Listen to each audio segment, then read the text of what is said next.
All right, so what we're looking at here is a freshwater bony fish. This particular fish is called a dogfish. It's also known as a bowfin. And when we look at it, you can see all the scales on the outside here. We're going to cover those, but you can also see just how prominent the scales are along this particular organism. And these organisms have all the normal fins that you see in a marine fish. So you have a dorsal fin here.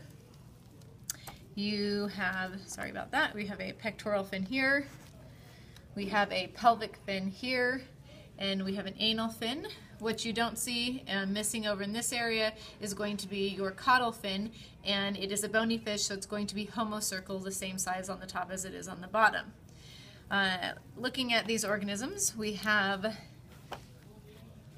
an operculum bone that we can lift up. This operculum bone, when you lift it up and crack it back, you can see these structures here. These are the gill filaments. And so on the other side of this organism, it's already been opened up a little bit more, and we'll be able to see some other structures here. So if we pull this back, we can see it here, and these would be like the gill rakers, and these would be the gill filaments, used in respiration to extract oxygen out to oxygenate the blood for the fish. If we're looking at the digestive system, we would start with the mouth region, and again, you have the teeth on the front of these organisms. We go the pharynx to the esophagus, which is going to be back in here, often referred to as the gullet. And if you can hear the scraping, there's teeth in there that help to kind of break down the food, because remember, they're swallowing it whole. Back through here, we're going to go to the esophagus, and that's going to be this portion that's separated by this septum between the pericardial as well as the pleural peritoneal cavity. So in this area right here, we have a couple things that you can see. We can see this structure right here, and this is actually the stomach. And then we also see this other structure where you have this tissue. And this tissue is part of the swim bladder that gives buoyancy to these organisms.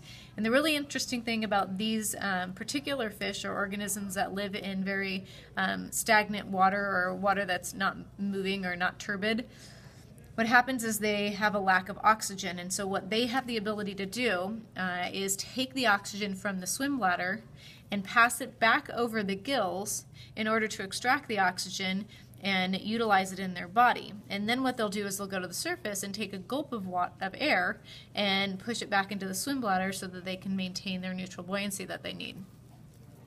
If you open up the swim bladder, as we've done here, you can actually see the difference inside the swim bladder, which is kind of like all this whole looking like network or mesh. Almost looks like spider webs, or I don't know. What do you think it looks like? Swiss cheese. Swiss cheese, that's a good call. I like that. It looks like Swiss cheese. So we know that that's the swim bladder in relationship to this area that I've opened up, the stomach. And so inside of the stomach, we have all the rugae of the stomach, which are all those folds. And the folds allow for the stomach to expand and do muscular contractions so the digestion can occur. As we follow this down, so this again is the stomach right here, we follow it to the next area, which is the duodenum, the first part of the intestines, and there's a sphincter there. Then it goes down into the next portion of the intestines, which is going to be the ileum, and ends down here in the colon. And on the fish, you have a urogenital pore that's located here, which the waste products essentially come out of. So also in these organisms, their kidneys are a little bit different than what we've seen in the marine organisms. And you can see that it's this dark structure right here, which also comes out of the vent.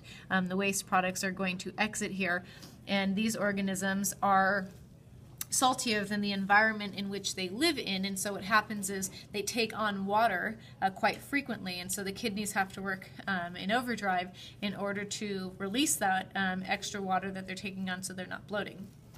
If we come back up here to the circulatory system, we can note some of the things that we've seen in the other organisms. And again, the heart's the same shape, right, or it has the same idea. The upper portion, which is this squishier portion right here, is the atrium. Down here would be the ventricle. Just in front of the ventricle is the bulbus arteriosus, and the bulbus arteriosus leads out here to the ventral aorta, which then delivers the oxygenated blood.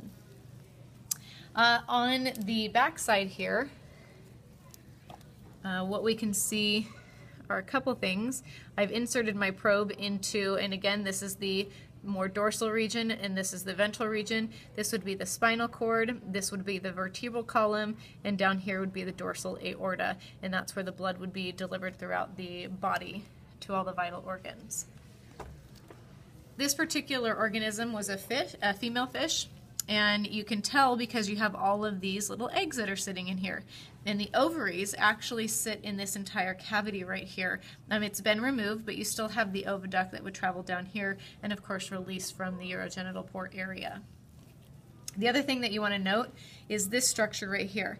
And so this is their large liver that's located inside the pleuroperitoneal cavity, kind of just posterior to the heart. And you can see the darker structure right here, and of course that's the gallbladder, and it's going to store the bile that will be utilized later to break down all the fats that are inside. The muscles are the same, so on the top region up here, these are going to be your epaxial muscles, and down below you're going to have your hypaxial muscles, and both of them actually aid in movement of the organism. And that is your freshwater dogfish.